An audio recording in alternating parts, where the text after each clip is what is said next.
مر چکی تھی شکر ہے, اگر زندہ ہوتی تو پھر وہ اب تک بیل مچھلی اس کو کباب بنا کے کھا چکی ہوتی. تو اتنی بڑی بڑی مخلوق, لیکن انسان کو فضیلت کس بیس پہ دی جا رہی ہے؟ اس دماغ کی بیس. تو میرے بھائی یہ سارا کھیل کس کا ہے؟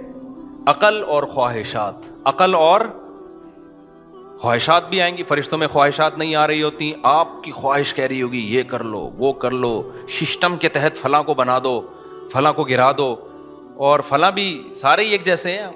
اس سسٹم میں جتنے ہیں یہ تو سبھی ایک جیسے چل رہے ہیں, کوئی کسی ایک کو آپ تھوڑی ملامت کر سکتے ہو.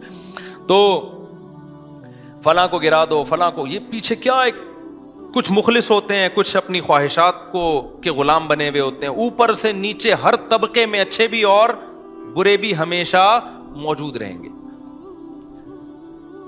اور ان بروں سے کمپیئر کیا جائے گا تو پتہ چلے گا کہ اچھا کون ہے اور برا کون. اچھوں سے کمپیئر کریں گے, میں نے بتایا نا نظریہ اضافت تھا نا آئنسٹائن کا, وہ ہر جگہ امپلیمنٹ ہوتا ہے اس کا, ہر جگہ. وہ جب برائی کو کمپیئر کریں گے اچھائی سے تو پتہ چلے گا اچھائی کسے کہتے ہیں, اچھائی کو کمپیئر کریں گے برائی سے تو پتہ چلے گا برائی کسے کہتے ہیں. تبھی قرآن دونوں کو ساتھ ساتھ لے کے چلتا ہے. آدم علیہ السلام کی تخلیق کے وقت ہی اللہ نے بتا دیا تھا کہ اچھا کون ہے اور برا کون ہے. آدم سے غلطی ہوئی توبہ کر لی, شیطان سے غلطی ہوئی توبہ نہیں کی. کمپیئر کر کے بتا دیا کہ بھی غلطی کرنے سے برے نہیں ہو جاتے, غلطی کر کے اس غلطی پر ڈٹنے سے کیا ہوگے, برے ہوگے. وہ کمپیئر کیا, مقابلہ کیا. غلطی تو کسی سے بھی ہو سکتی ہے بھائی. تو میرے بھائی جو اللہ نے مجھے اور آپ کو دماغ دیا ہے نا, اور جو خواہشات دی ہیں, تو اب اللہ کی نظر میں اچھا وہ بنے گا جو ان خواہشات کو اپنی عقل کے نیچے رکھے گا. آپ کی دل چاہتا ہے بہن کو وراثت نہ دیں, عقل کہتی ہے کہ یہ کیا ہے غلط, ہڑپ کر جائیں تو زندگی بن جاتی ہے بہت سے لوگوں کی. عقل کیا کہتی ہے, نا نا نا نا نا, یہ کیا ہے بھائی غلط. تو اب اللہ دیکھتے ہیں کہ میرا یہ جو مخلوق ہے نا, یہ جب اچھے راستے کو اختیار کرے گی تو اس کا اچھا بننا ایسا نہیں ہے جیسے فرشتوں کا اچھا بننا. اس کا اچھا بننا میں اپنی ارادے اور عقل کا دخل ہے. لہذا یہ اچھا بنے گی تو پھر بات بنے گی. دیکھو آپ کے ماتحتوں میں جو باصلاحیت لوگ ہوتے ہیں نا, آپ چاہتے ہو ان کو فوکس کیا جائے. جو باصلاحیت لوگ نہیں ہوتے آپ کی نظر میں ان کی زیادہ ویلیو نہیں ہوتی. تو صلاحیت والا عقل کے لحاظ سے انسان ہے اس کائنات میں, اس لیے پوری کائنات میں سب سے زیادہ ویلیو اللہ کس کو دے رہے ہیں, انسان کو دے رہے ہیں. اب اللہ تو ویلیو جب تک آخرت قائم نہیں ہوتی سب کو یکساں ویلیو دے رہے ہیں, سب کو برابر ویلیو دے رہے ہیں. تبھی اللہ کی نظر میں ہدایت پر آنے میں کالے گورے میں, مالدار اور غریب میں کوئی فرق نہیں ہے. تبھی تو اللہ نے پیغمبروں کو کہا کہ آپ نے جب دعوت دینی ہے تو مالدار اور غریب کا, سردار اور غلام کا فرق نہیں کرنا, یہ فرق نہیں کرنا. پیغمبروں پر سب سے بڑا اعتراض ہی ہوتا تھا کہ آپ کی مجلس میں تو مالدار غریب لوگ بیٹھتے ہیں, ہم مالداروں کی عزت خراب ہوتی ہے ان کے ساتھ بیٹھنے پر. تو اللہ نے پیغمبروں کو کیا کہا کہ نہ ان غریبوں کو اپنی محفل سے نکالنے کی آپ کو اجازت نہیں ہے, کیونکہ اگر آپ نے نکال دیا تو اس کا مطلب اللہ بھی کیا کر رہا ہے, وہ امیر غریب کا فرق کر رہا ہے. بناتا خود امیر غریب ہے اور پھر خود ہی فرق کر رہا ہے. تو بھائی یہ تو دولت تو اللہ کی دین ہے, اس میں کسی کی فضیلت کی کیا بات ہے. تو انسان کو اللہ نے عقل دی, انسان اب خواہشات کا غلام بنے گا نا, تو میرے بھائی آپ کی نظر میں اچھا ہو سکتا ہے, اللہ کی نظر میں اس کی 2% کی ویلیو نہیں. اللہ کہتے ہیں تو اس امتحان میں ناکام. اچھا یہ بھی ایک بات ہے, اللہ نے جب عزت, دیکھو بے عزتی ہمیشہ اس کی ہوتی ہے جس کی عزت ہو. یہ میں کئی بار بیان میں مثالوں سے سمجھا چکا ہوں. بہت سے لوگوں کو میں نے یہ مثال دی نا کہ عزت, آپ کو بے عزتی فیل ہو رہی ہے نا تو عزت ختم کر دو اپنی, اس سے بے عزتی آپ کی فیل ہونا کیا ہو جائے گی. گھر میں ابا سے صبح شام تانے مل رہے ہیں نا ایک آدمی کو, تو کہہ رہے میں مجھے محسوس ہوتی ہے بے عزتی. تو میں نے کہا جب کئی دن تک ابا سے تانے سنتے رہو گے تو آپ کی عزت کا گراف اتنا نیچے آ چکا ہوگا کہ بے عزتی محسوس ہونے کا گراف بھی اسی حساب سے نیچے آ چکا ہوگا. تو یہ بھی ایک پیکج ہے خودکشی سے بچنے کا. بعض لوگ خودکشی کے ارادے سے آتے ہیں میرے پاس کہ میں تو اب خودکشی کر رہا ہوں کیونکہ ابا کی طرف سے تانے اتنے بے روزگاری کے اور یہ وہ. تو میں نے کہا اس میں خودکشی کا کیا ہے بھائی, تانے ہیں تو کیا ہو رہا ہے. کہہ رہے ہیں بے عزتی بہت ہوتی ہے گھر میں ہر وقت. تو میں نے کہا بے عزتی تو تھوڑے دنوں میں کیا ہو جاتا ہے, انسان بے عزتی کا عادی ہو جاتا ہے. تو یہ جتنی ابھی فیل ہو رہی ہے 1 مہینے بعد اتنی فیل نہیں ہوگی. تو یہ اس لیے ابھی 1 مہینے تک خودکشی کو ڈیلے کر دو, پھر میرے پاس آنا, پھر میں 1 مہینے کا پیکیج اور دوں گا, تو اس کے بعد انجوائے کرو گے اس کو. تو لیکن اب ہوتا کیا ہے, خوب سمجھو کہ اللہ تعالیٰ دنیا میں جس مخلوق کو عزت دی جاتی ہے نا, اگر وہ اپنے عزت والے کام کرنا چھوڑ دے تو بے عزتی بھی کس کی ہوتی ہے؟ ہمیشہ عزت دار لوگوں کی ہوتی ہے. اس لیے اللہ تعالیٰ نے جہاں انسان کے لیے جنت بنائی ہے نا, وہیں جہنم بھی کس کے لیے بنائی ہے؟ انسانوں کے لیے بنائی ہے اللہ نے. تبھی قرآن کیا کہتا ہے, ایک طرف قرآن انسانوں کے فضائل بیان کرتا ہے, وَلَقَدْ كَرَّمْنَا بَنِي آدم, ہم نے بنی آدم کو بڑی عزت دی. ایک طرف قرآن کہتا ہے ہم نے بنی آدم کو مسجود ملائکہ فرشتوں کا مسجود بنایا. ایک طرف قرآن کہتا ہے ہم نے جو ہے ساری کائنات مسخر کر دی بنی آدم کے لیے اتنی. ایک طرف اللہ کہتا ہے اولئک کالانعام, یہ انسان چوپایوں سے بھی بدتر ہیں. ارے بھائی اللہ ایک طرف تو اتنا پروٹوکول دے رہا ہے, دوسری طرف کہہ رہا ہے یہ گدھے گھوڑے سے بھی کیا ہیں؟ بدتر ہیں. بھائی بات یہ ہے کہ جب عزت بہت زیادہ ہوتی ہے اور آپ وہ کام کر رہے ہوتے جو گدھے گھوڑوں پہ سوٹ کرتے ہیں, تو پھر آپ کا مقام گدھے گھوڑوں جیسا نہیں ہوتا بلکہ گدھے گھوڑوں سے کم ہوتا ہے. وجہ اس کی ہے کہ وہ تو گدھا گھوڑا ہے, وہ تو وہ کام کرے گا جو گدھے گھوڑوں کے کام ہوتے ہیں. تم تو وہ تھوڑی ہو, تم تو مسجود ملائکہ ہو, تمہیں تو اللہ نے ذہانت دی, عقل دی ہے, تم وہ کام کیوں کر رہے ہو؟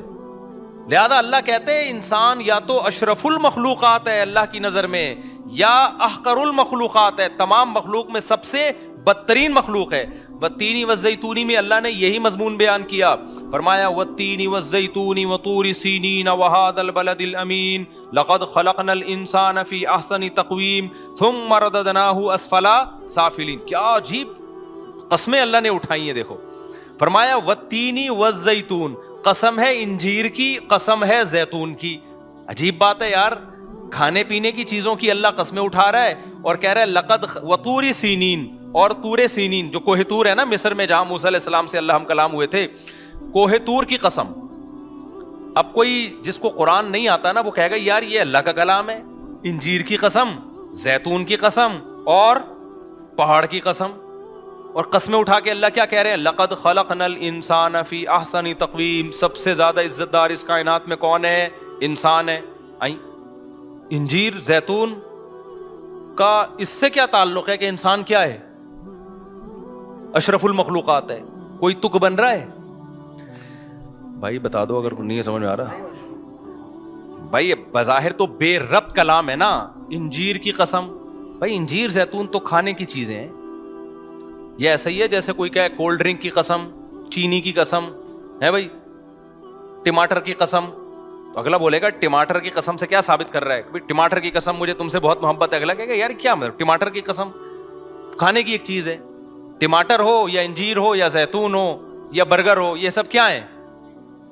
کھانے پینے کی چیزیں. اور پھر اس قسم کا کوئی مناسبت ہی نہیں بنتی کہ انسان بڑی عزت دار ہے. تو کیا مطلب ٹماٹر پیدا کیا اس سے پتہ چلتا ہے انسان بڑا عزت دار ہے؟ نا, اس میں کیا ربط؟ اللہ نے یہی مضمون جو میں اتنی دیر سے تقریر کر رہا ہوں نا, یہی اللہ نے بیان کیا اس میں. اللہ کہتے ہیں قسم ہے انجیر کی اور زیتون کی. کیا مطلب؟ ان دو چیزوں کو دیکھ لو, پتہ چلتا ہے کہ جس انسان کے لیے یہ 2 قسم کی چیزیں پیدا کی ہیں وہ چھوٹا, وہ کم ویلیو والا نہیں ہے. کیونکہ انجیر اور زیتون انسانی خوراک میں غذائیت کے معیار پہ اعلیٰ ترین خوراکیں ہیں. یہ زیتون کا تیل ہی پہ کتابوں پہ کتابیں لکھی جا رہی ہیں. زیتون کا تیل ہے نا, ابھی میں اس کے فضائل بیان کروں گا تو بات بہت لمبی ہو جائے گی. زیتون کے تیل میں دھواں کم ہوتا ہے جب آپ اس کو جلاتے ہیں, اس کی آگ میں شفافیت بہت. جب بھی آپ کوئی چراغ کسی بھی تیل سے جلاؤ تو روشنی تو ملتی ہے, دھواں بھی ملتا ہے آپ کو, ٹھیک ہے نا. لیکن زیتون کے تیل میں دھواں کیا ہے؟ نہ ہونے کے برابر ہے. پھر اس کا دھواں تکلیف دہ دھواں نہیں ہے. پھر اس کی جو لائٹ ہے وہ بہت شفاف لائٹ ہوتی ہے. پھر زیتون کا تیل آپ جو استعمال کرتے ہو, اکثر تیل کولیسٹرول کو کم کرنے کے بجائے بڑھاتے ہیں, آپ میں اس کو موٹاپا لے کر آتے ہیں. زیتون میں فیٹ نہیں ہے.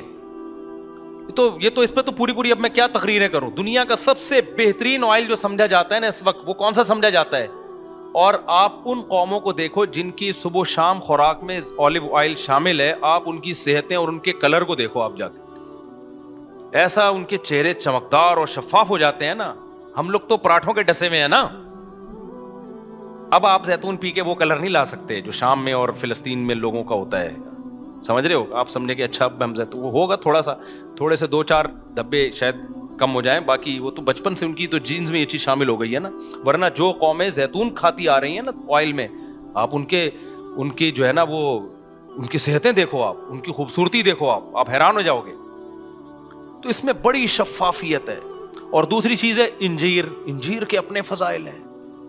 اس پہ بھی پوری کتابیں آپ نیٹ پہ بھی سرچ کر سکتے ہیں, ڈاکٹروں سے پوچھ سکتے ہیں انجیر کا بیج کیسا ہوتا ہے, اس کے الگ فائدے ہیں, اس میں جو کارب ہے وہ کس ٹائپ کا کارب ہے, جو اس میں نشاستہ ہے نا وہ کس نشاستے کی بھی تو کتنی قسمیں ہیں. تو اللہ کیا کہتے ہیں, اچھا بعض طبیبوں میں نے لکھا ہے کہ اللہ نے انجیر اور زیتون کا اکٹھا ذکر کیا نا, آپ انجیر کو زیتون میں بھگو کے کھائیں آپ, تو یہ کمبینیشن ہے. تو اللہ نے 2 مادی چیزوں کا ذکر کیا, والتین والزیتون, جو کس کے لیے بنائی گئی ہیں؟ انسان کے لیے. یہ انسان کی مادی ترقی کے لیے بنائی گئی ہیں. ایسا نہیں ہوگا انجیر کھانے سے آپ اللہ کے بہت محبوب بن جاؤ گے. اس کا مادی زندگی سے تعلق ہے, روحانی زندگی سے ڈائریکٹ تعلق نہیں ہے. اور دوسری چیز ہے کوہ طور. کوہ طور انسان کی روحانی زندگی کے لیے, کہ اللہ نے موسیٰ کو کوہ طور پہ بلا کے ہدایت دی تھی تورات کی شکل میں, تاکہ انسان روحانی لحاظ سے بھی صحیح ٹریک پر چلیں. انسان کو 2 ہی گائیڈنس کی ضرورت ہے, مادی زندگی بھی ٹھیک ہو جائے, جس میں سب سے بڑی چیز کیا, اس کی خوراک ٹھیک ہو جائے. کیونکہ مادی زندگی میں سب سے پہلے آپ کی کیا ہے؟ باڈی. بھائی آپ کی صحت اچھی ہے, بے شک آپ جہازوں میں سفر نہ کرو, جہاز نہ بھی ایجاد ہوتے, صحت اچھی ہوتی زیادہ زندگی اچھی ہوتی. آپ کی صحت اچھی ہو جائے تو آپ کے پاس دولت نہ بھی ہو, آپ زیادہ کامیاب لائف گزار سکتے ہو. سب سے پہلے جس چیز کو مادی زندگی میں فوکس کیا جاتا ہے وہ کون سی ہے؟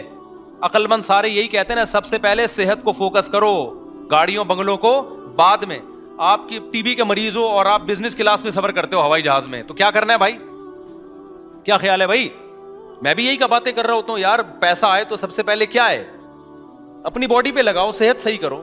صحت صحیح ہے نا, منجی پہ بھی آپ کی زندگی بالوں سے گزرے گی, بھینسوں کے باڑے میں بھی اچھی زندگی گزرے گی. صحت صحیح نہیں ہے تو 1000 گز کے بنگلوں میں اور جاپان اور امریکہ میں بھی آپ ٹینشن میں ہوگے. تو اللہ نے انسانی صحت کے لیے جو سب سے مفید غذائیں تھیں, جن میں اللہ نے زیتون اور انجیر کا تذکرہ کیا, اور پھر اللہ نے وطور سینین, کوہ طور کا, جو روحانی زندگی کا کیا ہے, موسیٰ علیہ السلام کو اللہ نے وہاں بلا کے تورات دی تھی. اللہ نے براہ راست اللہ ہم کلام ہوئے تھے, جس میں اللہ نے موسیٰ علیہ السلام کو بتایا کہ انسان روحانی اعتبار سے صحیح کیسے ہو سکتا ہے. زنا سے بچنا ہے, ماں باپ کی نافرمانی نہیں کرنی ہے, سود سے بچنا ہے, جھوٹ سے بچنا ہے, رشتہ داری کو جوڑنا ہے, توڑنا نہیں ہے, معاہدوں کو پورا کرنا ہے, اللہ کی عبادت کرنی ہے.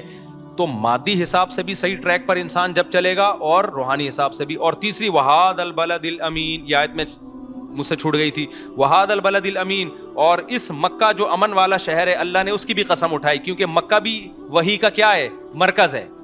2 ایسی جگہیں دنیا میں خاندانی ہیں جہاں جس شان سے وحی نازل ہوئی ہے, تیسری جگہ اس شان سے وحی نازل نہیں. ایک مکہ میں قرآن نازل ہوا, قرآن کا زیادہ تر حصہ, اور ایک کوہ طور پہ جہاں اللہ براہ راست موسیٰ علیہ السلام سے ہم کلام ہوئے. تو 2 اللہ نے مادی نعمتوں کا ذکر کیا جو انسان کی مادی زندگی کو ٹھیک کرنے میں معاون اور مددگار بنتی ہیں, اور 2 وہ پلیسز کا, وہ جگہوں کا ذکر کیا جہاں وحی آئی ہے, جس وحی نے انسان کی روحانی زندگی کو ٹھیک کیا ہے. تو اللہ کہتے ہیں یہ 4 چیزیں دیکھ لو تو پتہ چل جائے گا کہ واقعی ہم نے انسان کو بڑا ہی خاندانی بنایا ہے, جس کے لیے غذائیں انجیر اور زیتون پیدا کی جا رہی ہیں, اور جس کی ہدایت کے لیے مکہ اور کوہ طور پر انتظام کیا جا رہا ہے. یہ پروٹوکول کسی اور مخلوق کو نہیں دیا جا رہا.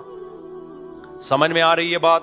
لیکن پھر آگے اللہ نے کیا فرمایا, والتین والزیتون وطور سینین وہذا البلد الامین لقد خلقنا الانسان فی احسن تقویم ثم رددناہ اسفل سافلین. اللہ کہتے ہیں بنایا تو ہم نے بڑا معزز تھا, لیکن پھر ہم نے ہی کیا کیا, انسانوں کو سب سے بدترین مقام پہ لے گئے. ہم لے گئے کا مطلب کیا ہے؟ یعنی ان کی حرکتوں کی وجہ سے. بنایا تو اشرف المخلوقات, جس کے لیے غذاؤں میں انجیر اور زیتون پیدا کی. اس سے بھی پتہ چلتا ہے کہ ہم اپنی غذاؤں کو ٹھیک کر لیں. اللہ تو قسمیں اٹھا رہے ہیں انجیر اور زیتون کی, اور ہم اللہ نے قسمیں اٹھائیں تو اللہ قسمیں اٹھا کے بھی تو بتا رہے ہیں نا کہ یار یہ چیزیں کھایا کرو, یہ چیزیں ہیں جو تمہارے لیے میں نے پیدا کی ہیں. تم آ گئے برگر پہ, تم آ گئے یار غیر مسلموں سے نا, جو انگریز ہیں, غیر مسلم میں خاص طور پہ انگریز, دیکھو ترقی اگر انگریز نہ بھی کرتے نا, مسلمان کر لیتے. ترقی ایک نیچرل ہے, ترقی ہر قوم آہستہ آہستہ انسان آگے ہی جاتا ہے. یہ تو جو پہلے چلا گیا تو اس نے ترقی کے سارے وسائل اپنے ہاتھ میں لے لیے, تو مسلمانوں کی تو خلافتیں ہی ختم ہو گئی. اگر نہ ختم ہوتی تو ہم بھی بہت آگے جا چکے ہوتے. اصل بات ہے آپ نے دنیا کو دیا کیا ہے, وہ چیز دی ہے جو تو وہ تو ہونی تھی. چائے ہمارے ہاں ان لوگوں کے پاس سے آئی ہے, کافی کی عادت ہمیں ان لوگوں نے ڈالی ہے, سگریٹوں پہ ہمیں ان لوگوں نے لگایا, تمام نشے کی چیزیں مسلمانوں کی نہیں تھی, ان پہ ہمیں ان لوگوں نے ڈالا, فیملی سسٹم تباہ ان لوگوں نے کیا ہمارا. میں جاپان گیا نا, وہاں کے بوڑھے بوڑھے گوروں کو گالیاں دیتے ہیں, کہہ رہے ہمارا خاندانی نظام گوروں نے تباہ کیا, انگریزوں نے. تو یہ بڑی بڑی جو برائیاں آئی ہیں نا, برگر پہ ہمیں کس نے لگایا ہے؟ آپ کے باپ دادے برگر کھاتے تھے, ڈبل روٹیاں؟ ہم تو روٹی کھانے والی قوم تھی, ہمیں غذائیں ہماری ان لوگوں نے چینج کی ہیں. کولڈ ڈرنک پہ ہمیں کس نے لگایا ہے؟ ہمارے باپ دادے تو لسی پیتے تھے, کولڈ ڈرنک کون لے کر آیا ہماری سوسائٹی میں؟ تو ہر چیز گوروں کی اچھی نہیں بولا کرو, گورے اچھے, گوروں نے ایکچولی سارا بیڑا غرق پروگرام جو ہمارا جو بیڑا غرق ہوا ہے وہ کس کی وجہ سے ہوا ہے؟ ان گوروں کی. اور یہ جو سسٹم ہے یہ بھی انہی کا دیا ہوا ہے. تو سارا اپڈیٹنگ جو سسٹم ہے نا, اپ گریڈنگ سسٹم, وہ وہاں سے آ رہا ہے. تو پورا ہی سسٹم ہی چل رہا ہے اس وقت دنیا میں. تو پیچھے تانے بانے وہ ہم پہ مسلط ہوئے ہوئے ہیں. وہ چاہتے ہی نہیں کہ ہم لوگ ترقی کریں, وہ ہمیں پیچھے ہی رکھنا چاہتے, وہ چاہتے ہیں لڑتے رہیں بیٹھ کے. تو یہ اتنا نہیں گوروں کی جو ہے نا متاثر ہوا کرو. ہمارا سارا نظام, ہماری جب حکومتیں ہندوستان میں جو تھی تو اس وقت ہماری ترقی تھی, جو ہماری خلافتیں تھی اس وقت ہمارے کیا حالات تھے, یہ تو سارا ان لوگوں نے برباد کیا ہمیں, اور ہمیں اٹھنے بھی نہیں دے رہے ہیں. یہ اپنے لیے ان کے اصول کچھ اور ہیں بھائی, ہمارے لیے اصول کچھ اور ہیں. تو اتنا زیادہ اپنے آپ سے بدگمان نہ ہوا کرو, اتنے برے نہیں ہیں جتنا ہمیں برا بنا کے دکھایا جاتا ہے.